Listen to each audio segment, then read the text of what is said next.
사람의 지혜가 아닌 성령의 인도함을 받는 우리가 되자라는 제목을 가지고 우리 모두 피차 은혜 받는 시간 되시기를 주의 이름으로 축원합니다. 오직 성령께서 이러한 모든 것을 우리에게 알려주신다 그랬잖아요. 하나님의 깊은 곳까지라도 이렇게 통달한다고 이렇게 이야기하잖아요. 우리가 뭐 하는데 앞날을 알 수 있는 게 뭐가 있어요? 내일 일을 모르잖아요. 내일 일을 순간 일도 모르면서 살아가는 게 우리 삶이라니까. 아무리 학문이 좋아도 아무리 그 양반이 뭐 지혜 지식이 있어도 내일 일을 알 수 없어. 내일 어떻게 될지 이것을 알지 못하는 게 우리라는 거. 그러나 성령께서는 그러한 모든 것을 알려준다는 게, 사람의 일도 마찬가지라 그러잖아요. 11절에 보면 사람의 일을 사람 속에 있는 영혼에 누가 알려? 누가 그 사람을 같이 이렇게 가족을 이루는 그러한 사람 속에서 누가 알겠어요? 그 사람 속을 누가 알아? 모른다니까. 이와 같이 하나님의 일도 하나님의 영에는 아무도 알지 못하느니라.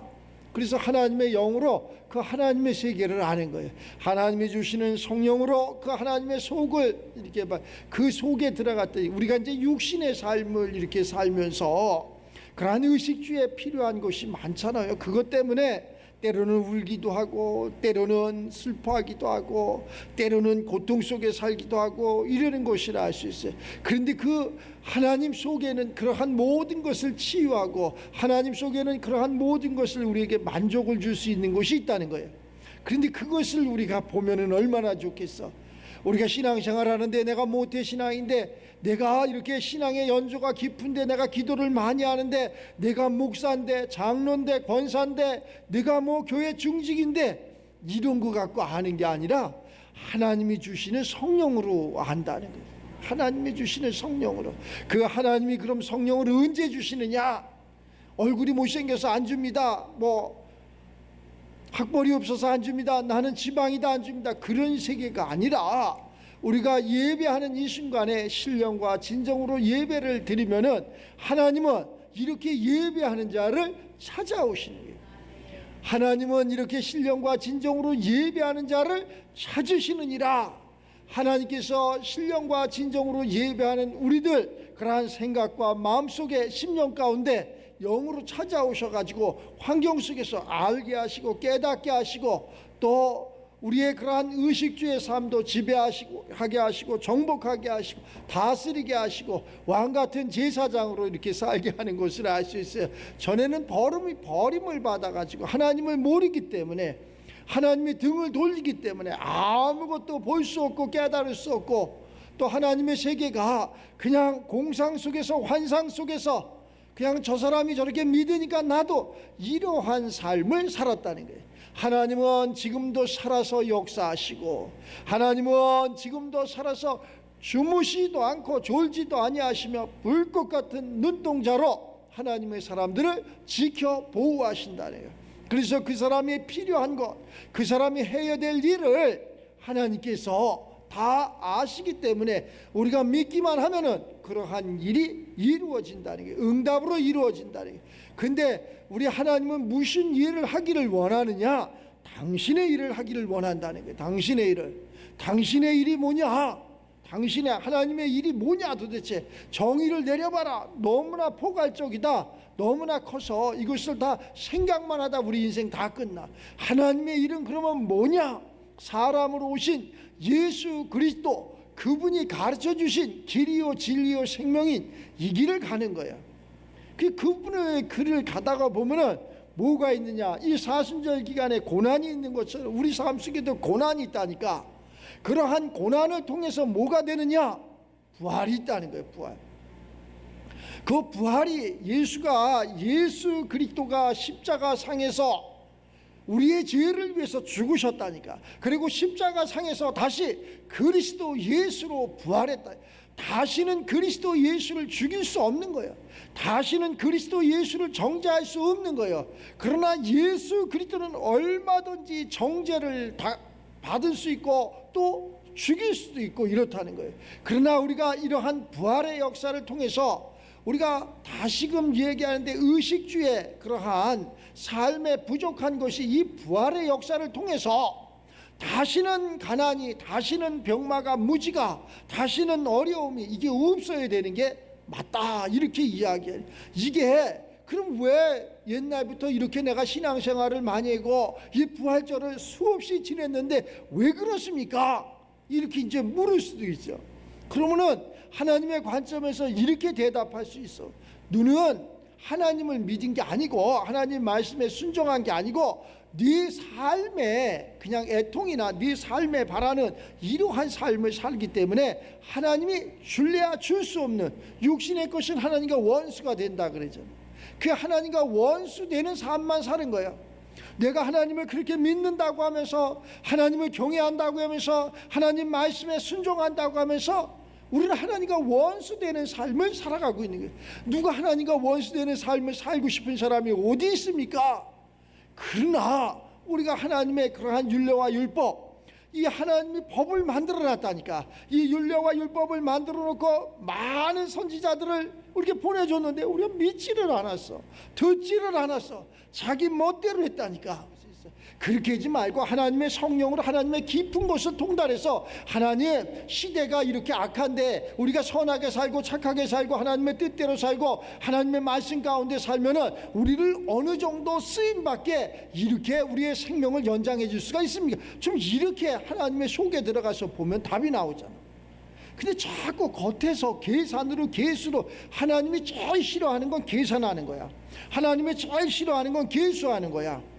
우리는 이렇게 사람이 많으니까 이기겠지, 전쟁에서 이기겠지. 하나님은 그걸 싫어한다니까. 사람이 많다고 전쟁에서 이기는 게 아니고, 사람이 많다고 하나님 앞에 영광을 올리는 게 아니고, 하나님의 사람 한 사람을 통해서 이렇게 하나님이 영광을 받으시는 거예요.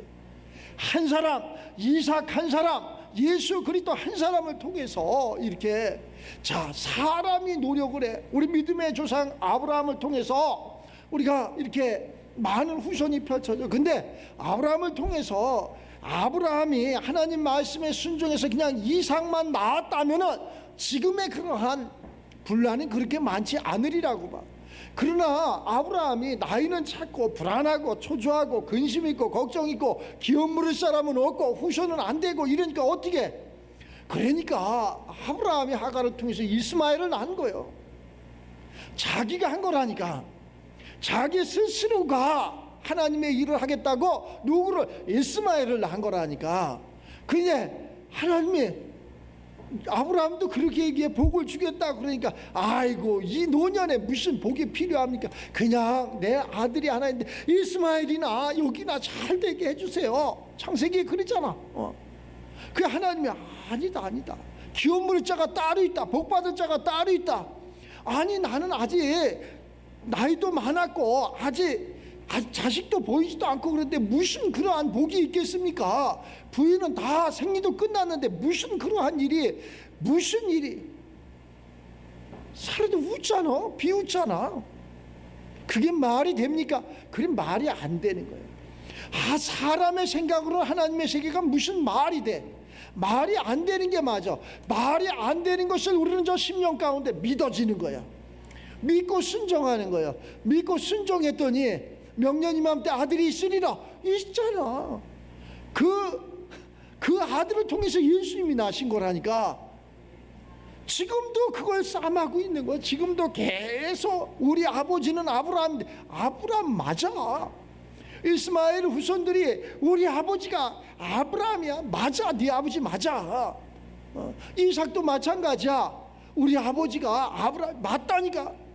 계속 싸움을 하고 있는 거야. 지금 중동이 왜 싸움하느냐? 큰 틀에서 보면 거기에서 싸움을 하는 거야. 지금도 똑같아. 그것을 내려오고 그러면 뭐 갖고 싸움하는 거냐? 전부 육신의 것과 영혼의 것을 갖고 싸움하는 거예요.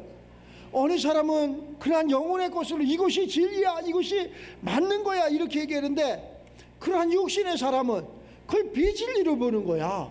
그걸 맞지 않는 계속 싸움을 해. 부부가 하나 된다는 게 얼마나 힘든지 몰라. 나 자신도 내가 하나 된다는 게 얼마나 힘든지 몰라.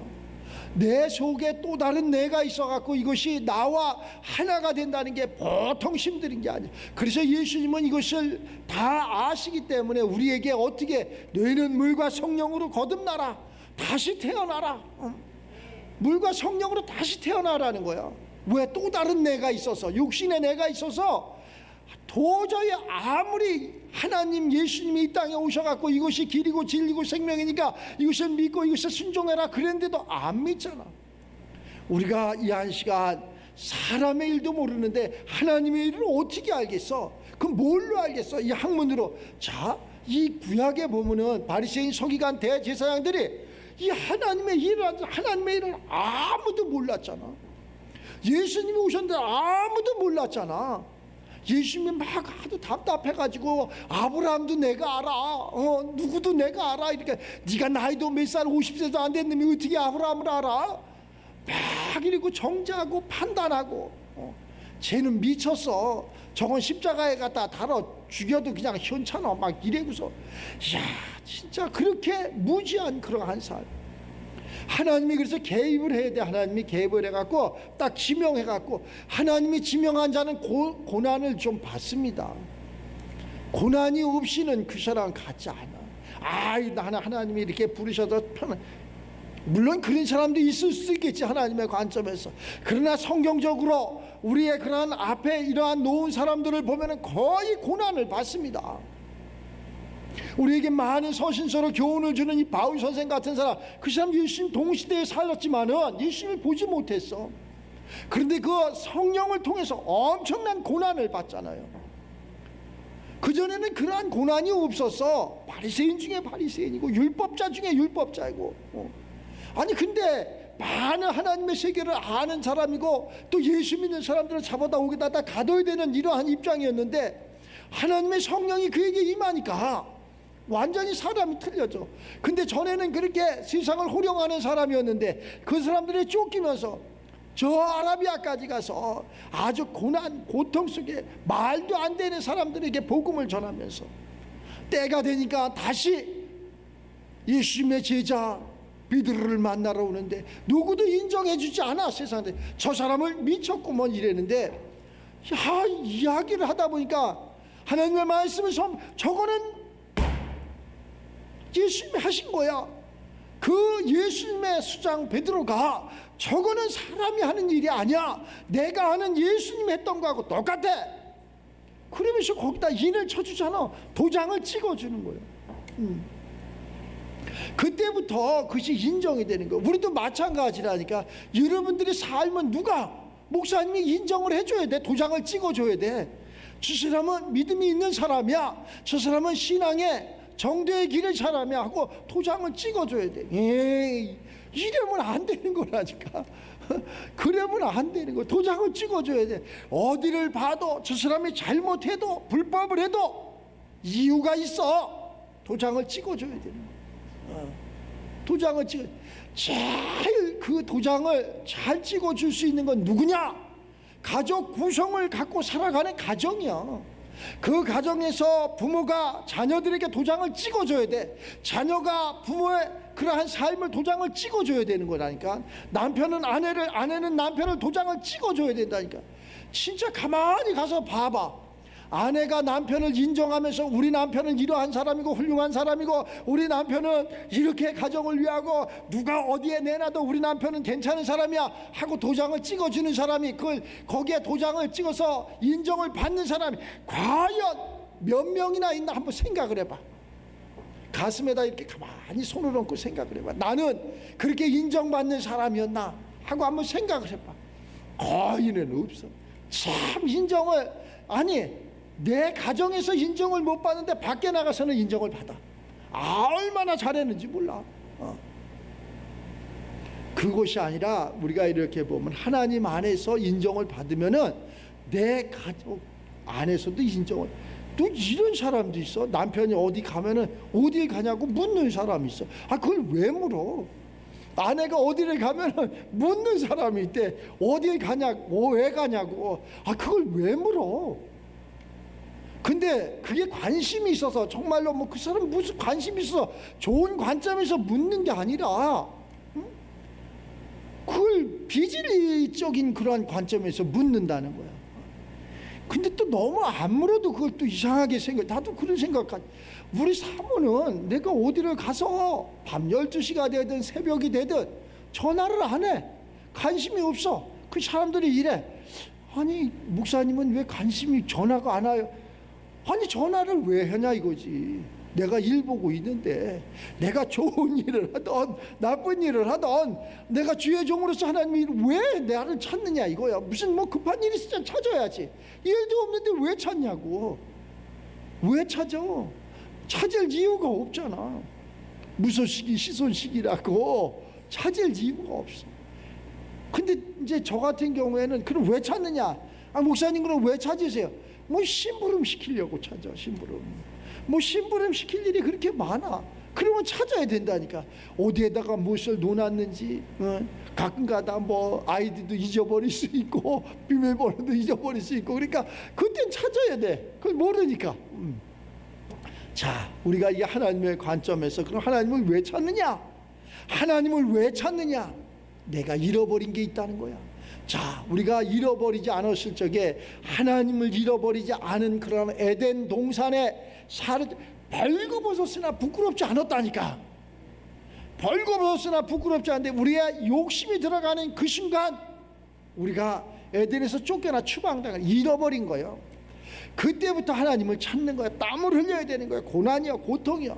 이 사순절 기간을 통해서 잃어버린 그 하나님을 다시 만나는 회복의 역사가 있기를 주의 이름으로 축원합니다. 이것을 내 관점에서 하지 말고 하나님의 관점에서. 첫째는 믿음을 또 신앙을 이렇게 회복하시고, 그 두 번째는 육신의 것이 또 있어. 육신의 것. 육신의 건강이라든가 지혜라든가 물질이라든가 사람이라든가 이런 육신의 것도 잊어버렸다. 성경은 영적인 것만 이야기하는 게 아니야. 영육 간에 강건하기를 원하는 거예요. 내 영혼이 잘 되면 범사가 강건해지느니라. 이 우리가 하나님의 것을 먼저 영이 그러한 잘 강건해지면, 깨달아지면 육신도 마찬가지야. 다 찾아오는 거예요. 잃어버린 것만 다 찾아와도 우리 얼마나 행복한지 몰라.